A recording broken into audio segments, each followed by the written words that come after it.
everybody. We're just giving it a minute to let a couple more people join.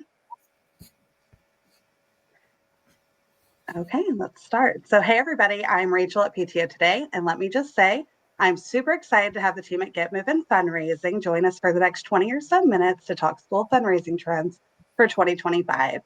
Today, we'll be talking with Maggie, Becca, and Lindsay from the team at Get Moving Fundraising. Hi, guys. Hello. Hi. Yes. Great. So we're so excited to be live streaming on both Facebook and Instagram with Get Moving Fundraising. For everyone watching, if you have a question, drop it in the comments and we'll get to them at the end of the chat. This live chat will also be available to rewatch on the PTO Today YouTube channel. Okay, let's begin. First question. So what are the biggest trends and changes you're seeing in school fundraising for 2025? Yeah, that's the big question, right? That's why we're here today to talk all about that. So a little bit of our background, kind of what we're bringing. So Becca here, she is one of our fundraising coaches. So she's working every day with PTO, PTA volunteers across the country, and she brings more of that kind of on the ground experience, while Lindsay is our operations manager. So she works in FundHub. That's our online donation platform. You can kind of see an image of that there on the screen. And she's bringing all of the data. So today, when we're talking about, forecasting trends for 2025, it's really based on that firsthand experience and then the numbers to back it up. And today we're going to hear, I would say, a few key themes. So the first is going to be diversifying where donations are coming from. And if this sounds scary, like a big word, all it means is that a lot of parent group volunteers are realizing like we've kind of reached a saturation point with the same group of people being asked for donations, from the school to sports to other clubs. And so there's this active effort to kind of expand the reach, both geographic as well as audience type, when it comes to seeking donations. So that's kind of the first thing we'll touch on today. Another thing we're seeing is an increase in gamification. So this one sounds a lot more fun, and it is. And this applies to all fundraiser types. So we come from more of an a-thon fundraising or event style background, but gamification is something that you can apply to any fundraiser. So we're going to talk a little bit about that today, what some schools are doing. And then lastly, we're going to talk about new technology. So this is near and dear to our heart. We, at the end of the day, are really a technology company. That's what we bring to schools to save you time and stress and headache and all of that stuff. But what we're seeing for 2025 is, of course, this rise in AI. That's sort of the hot topic across a lot of industries. And so today we're going to explore kind of what that means in the fundraising world. And Becca, that's actually a great note to give it over to you, because you have more of that firsthand experience about how schools are going more 100% digital. Yep, that's right. So cash and check are essentially out for 2025. We are seeing a lot of schools noticing, or parent groups noticing, that it's a lot of work to track those cash and check donations. They're creating Excel spreadsheets, and it is really limiting their participation. Again, they're asking the same people, grandma and grandpa, aunts, and their neighbor. Well, now going 100% digital, you are increasing your audience by, across the world, essentially.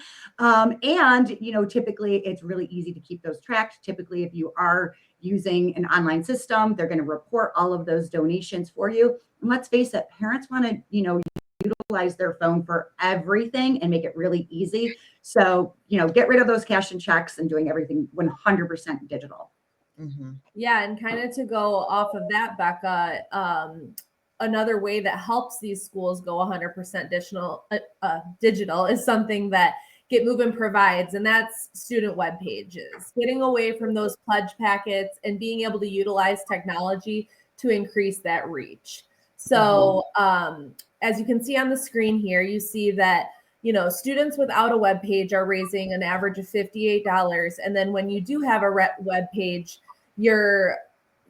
the students are able to raise around $134 per student. So that is really kind of taking things to the next level. You're not just asking grandma, grandpa, mom, dad, and the neighbor, but you're able to increase that reach that uncle in Rhode Island that might live across the country, reach mom's old roommate from college that lives in Arizona now, that you may not be able to call up and say, hey, can you send a check through the snail mail or something? So student web pages are really able to help schools across the country be able to go more 100% digital, and they're able to reach those different people that they weren't otherwise able to reach. And then that's kind of from the donor and the parent perspective. But looking at it from a chairperson perspective, which I'm sure is a lot of our audience today, is another way that you can go 100% digital is the way that you're being reimbursed.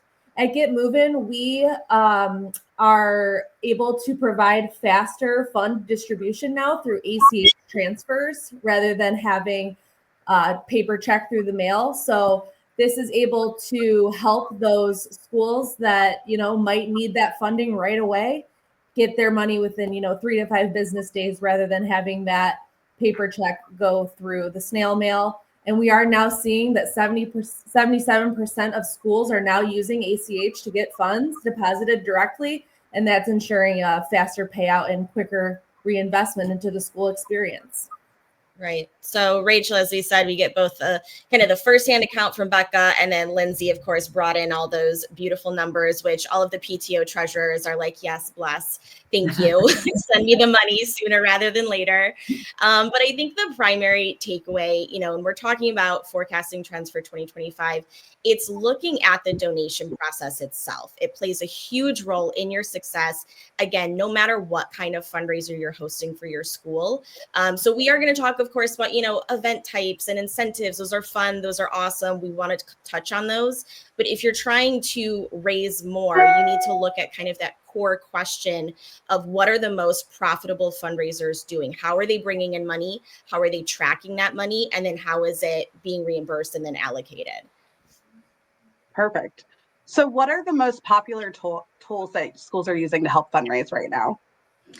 So I'll take this one. Maggie had mentioned, a lot about gamification. So gamification is really, throwing in like challenges and even a digital aspect, again, gaming with, kids on video games, and having different challenges to kind of breathe life into your fundraiser. So, and it's kind of sometimes hard to track that. So one of my favorite tools to utilize are our classroom leaderboard. So really challenging classrooms to do different milestones, whether it's the top raising, the ones that share the most. But one of my favorite challenges is our donation map, and doing something with the donation map, trying to get 50 out of 50 states, or being able to even just say, hey, we're going to challenge the school to get donations from these 3 different states over the weekend. It brings up that momentum. Kids love watching that map fill in. I'll face it, or I'll admit that parents love it too. So really bringing in those, those different tools like the donation map, leaderboard, and having a way to track it definitely will help.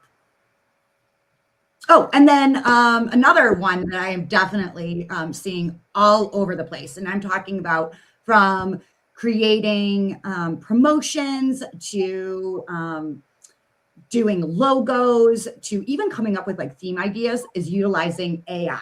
AI is everywhere. I had a couple schools that created logos, even just by, doing that on Canva. It's super, super cute. And it's just a way to kind of save you a bunch of time. Right. Yeah. And kind of going off of that. So Becca mentioned Canva, and I know even PTO today has some Canva templates now. So a lot of what you're seeing, we're talking about AI and we're talking about saving time. It's also utilizing some other platforms as well. So we kind of all know Chat GPT. I think there's like Gemini, there's other ones. But even like Canva has AI capability. And part of what we're seeing, because you save so much time doing now these bright graphics, for your fundraiser, they look a lot more professional, is there's been this move from a lot of Facebook promotion to Instagram. So if you're, promoting your event and you're trying to figure out, okay, which platform do I go on? I would say really check out Instagram. If you already have a good following there with your parent group, I would try to, again, save time by accessing some pre-made templates. So this is something we actually introduced last fall. We have professionally designed templates for fun runs, readathons, dance-a-thons, cash drives. So now instead of spending hours creating social media posts that like don't look great because I'm not a graphic designer, now it takes me minutes. I download the template, I update my info, and then I post it and it's already out there. Yes. That is definitely a huge time saver. And just to talk about a couple of more tools that schools are starting to utilize, and this kind of goes back to that reach that we're trying to have, is our employer match function. This is an ability for donors to be able to say that they're going to match their donation through their employer to be able to take that $50 donation to a $100 donation. That's, donors that you may have not accessed in the past. And a lot of these corporate companies already have a budget set aside for these employer matches. So it's kind of like free money in a way for your fundraiser, just by asking your donors to reach out to their employers and see if they'll be able to match that donation for your student. Another one is business sponsors. That's another really creative way that we're seeing schools be able to expand that donor reach. Even if they're not donating monetarily, it's another great way to reach your community and be able to find maybe some fun incentives that you could introduce to your fundraiser. We've seen, like maybe reaching out to the local Dairy Queen for a free coupon for a cone. That's another great way to expand that reach and kind of use that business sponsor tool. Get Moving actually provides a pre-made template for people to be able to just send it out to your community sponsors via email, and it just says, hey, please help us. We're having a fundraiser to create better school experiences for our students, and that's again just expanding that donor reach. And, again, Becca kind of mentioned the donation map and the 50 state challenge.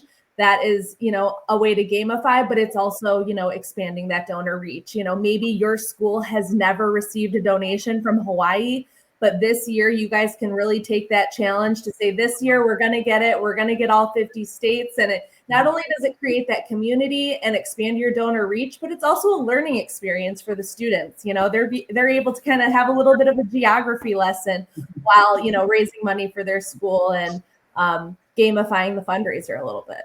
Yeah. So use that next time you want to get your teachers involved. Be like, we're actually helping you teach students. Right. Exactly. Oh my gosh. Well, that sounds awesome. Well, let's talk incentives. So what kind of incentives are driving the most student participation right now? This is my favorite subject. What is out for 2025 is thinking that you actually can be successful without incentives or motivating those students and teachers and your families. But what we are seeing is a huge shift in schools going with inclusive incentives like your classroom, school-wide, and family incentives, and doing different challenges. I mentioned, a couple of them with the donation map, but doing like share challenges or weekly competitions. Week 1, we're trying to get the classroom with the most registered. Week 2, we're trying to get the classroom with the most shares. And then also incentivize your teachers. Let's face it, they do a lot. And the last thing that they want to do is fundraise. But a lot of times if you incentivize them, do a, PTO sponsored recess where they get to go into the break room and the PTO volunteers taking the kids out for recess. It's a great way to incentivize your teachers, and they're going to be more willing to help and promote within the classroom. Mm-hmm.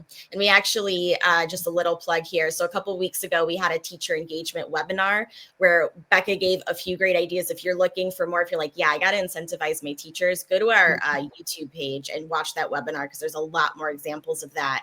But yeah, really what Becca's saying here is the idea of group incentives as making participation so much more inclusive, like she said. And you can group your students however it fits your school. So whether that's by class, like we have here, grade, houses are getting more popular. Of course, you could do it by houses. Some examples we have on the screen here. So we had a school do a pie a teacher assembly. So this was the top raising students in all the classes got to go to this assembly and pie their teacher in the face. We're talking about incentivizing teachers. They better have had an incentive for their teachers as well. And then their classmates got to stand around and cheer them on. So that was one incentive they have. Another one, the traveling trophy. So this one might be familiar to some people watching. Schools have used either like an actual trophy or like a gold spray painted tennis shoe for a fun run. this picture here, this school did a cutout of their mascot. And what happens, Becca had mentioned the class leaderboard, is every week the PTO checks the leaderboard. It's public to everybody. Everybody can check it. But then the class at the top of the leaderboard gets the trophy for the week. So Becca mentioned that really it's not just fun and memorable for the students, but it maintains that momentum from the beginning of your event to the end. Because a lot of times what you'll see and what's not working in 2025 is starting out a big bang with your fundraiser and then momentum just goes downhill because you're not keeping it up. So doing something where you have these weekly challenges, like Becca said, that maintains your momentum. And then the last one here, the glow party for classes. So this was the top 3 classes in the school. So the top 3 classes that raised the most donations got to attend this glow in the dark party, and then even the family members were invited to attend. So that even takes the inclusivity even beyond the school and really gets mom and dad involved as well. That's awesome. I love these ideas. Do you guys have any tips for getting or some new ways to engage families? Yeah, I can take this one here. So I think that when we're thinking about engaging families, we have to think about making things easy, right? So we kind of like to think about Fund Hub and our student web pages and getting kids registered from their parents and stuff as the 5-minute fundraiser. It doesn't take a lot of time. You can do it all from the palm of your hand on your phone, and you are able to get those students registered. Even if you have, 2 kids compared to 5 kids at the school, no matter what, it's going to be easy. You can do it all in 5 minutes. And then another thing that we find really valuable to engage the families that we have at Get Movin' and in Fund Hub are our family web pages. It can be really time consuming, especially if you have 5 children, to go in and individually donate to each kid. On our Get Movin' Fund Hub family web pages, when you register your students, it allows you to have the option to create one web page for your entire family. So whether you have 2 students or 5 students, you can do this. And what it will do is when a donor goes to donate from the family webpage, it'll automatically split that donation into 2 if you have 2 kids, 5 if you have 5 kids, as many or as little students as you have. And another really cool thing is if you have kids that go to different schools and they are both working with Fund Hub, then you can even have a family webpage for, maybe your 6th grader at the middle school and your elementary school student at the, lower level. And that can even still work as a family webpage and evenly split those donations. And it just makes it very quick for the donors. They don't have to have multiple credit card transactions. And overall, we find it engages families because it's just so easy. Yeah. If I have 5 kids, I don't got any time. They're going to be like, that's fraud. Yeah. So, and having, that ease of those family web pages and even just like the student web pages to share, and utilizing, share tools on social media, X, Instagram, Facebook, LinkedIn, and doing different challenges too. That's going to motivate your families. Again, incentivizing and challenging your families. One of my favorites is doing like a Facebook Friday. Challenge your families to post their student or family web pages on a Friday. And, the ones that, get the most shares or do the most shares might get like a morning announcement shout out on Monday, or they might get like a cute little trophy delivered to them. And then, again, incentivizing them. One of my favorite family incentives is either a VIP parking spot. I know a lot of schools will utilize that for like an auction item, but it's great for, peer-to-peer fundraising. Motivate your families with something like that, or VIP seating at an event. That's another great one. Or skip the line pass, like the car line. They get to like skip it. I would love that. I would love that too. So, motivating your families with incentives too is another great way to incorporate them. Mm-hmm. Awesome. So what are some of the best ways for parent groups to engage local businesses? Right. So that's a great question. Lindsay touched on this a little bit. We actually, again, sorry, another plug. We just finished our webinar series. So yesterday we had a whole webinar on this. So again, go to our YouTube page if you want to see that whole thing. But one of the big trends for 2025 is shifting to more digital incentives for sponsors. So instead of you as a parent group spending money on printing like logos on a banner, for instance, which is, kind of the popular, more traditional way to promote your sponsors and get them exposure. We're seeing schools move to more like social media shout outs, email mentions, website features. So from a marketing standpoint, and trust me, businesses care about marketing more than almost anything, linking to a sponsor's Facebook page or website is going to give them far more reach than a static logo on a banner.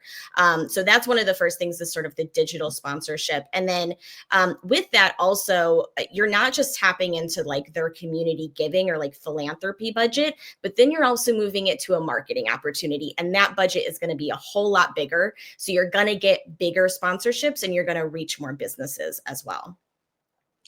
Yeah, and don't think that, business sponsors just need to write you a check too. They can provide incentives, event t-shirts, raffle items, event supplies. One of my favorite things that a couple of my schools have done is they've done like a fit-a-thon or an obstacle run, and they've actually sponsored like the different stations kids could go to. Super cute. And it's a great way. Again, businesses are a great way to incorporate your community within your fundraiser. Yeah, absolutely. Awesome. Well, let's talk about the schools Get Moving is working with on, spring 2025 fundraisers. Which events are you guys most excited about? One of my favorite themes right now is like a candy rush or Candyland theme, and you could do it for like a fun run, a readathon. But what I love is that you can use that theme within like the event, and then again in the incentives, including like a vintage gumball machine or lollipop keychains. Mine is definitely a Bookopoly fundraiser for a readathon. Because March is reading month, we found kind of a fun way to gamify your readathon is by, instead of having like a traditional Monopoly board, we have these cool Bookopoly little templates in our event toolbox in FundHub that instead of having, traditional Monopoly boards, it's a different reading and fundraising challenges. As they read and raise money, they can kind of move around the board. So we love that one. Yep. And I'll go last. So Rachel, last time we talked, my big thing was bubble runs and like foam runs. I just couldn't get enough of them. Now what I love, and obviously I'm the one that made this graphic, is glow in the dark. So glow in the dark is just like taking off. We've seen glow runs before. So one of these schools did a glow run, but with an under the sea theme. So that was really cool for their decorations in their gym. But then we're also seeing glow in the dark readathons, which is new. Like these are kind of like up and coming. So we have a few this spring that I love. One is called Glow Read a Book, which is just like an amazing title, like no notes. And then Let's Glow Crazy for Reading, which again, love it. So what schools are doing, they're hosting, the readathon stays the same, but the incentives and then the celebration at the end is where the glow in the dark comes in, and the students are just eating it up. They're loving it. So those are some great ideas. If you guys are, trying to think of event themes and things that you can kind of shake up, like your readathon with the Monopoly or the glow in the dark, or do the candy-fied version. Those are all some really good ideas that we're seeing schools do this year. Yes. Well, I think everybody loves a glow run or a glow theme. How can you not, right? Right. Yeah. It does look like we have time to answer one question. We won't be able to get to all of them, but make sure to comment below because we can answer them in the comments. But we do have time for one. So are there any fun ideas for incentives that involve the principal? Oh, tie them in the face, turn them into a human sundae,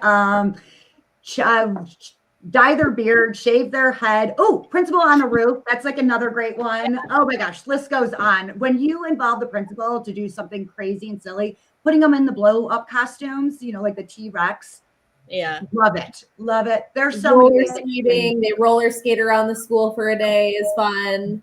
Yeah. And also it's just that experience, right? Like the students being able to say like in 3 years when they're in middle school, like, hey, remember when Mr. Smith like dressed up as a T-Rex? That was great, and we had a school in the fall where the principal actually dressed head to toe in like school gear, like school colors, like every merch they owned.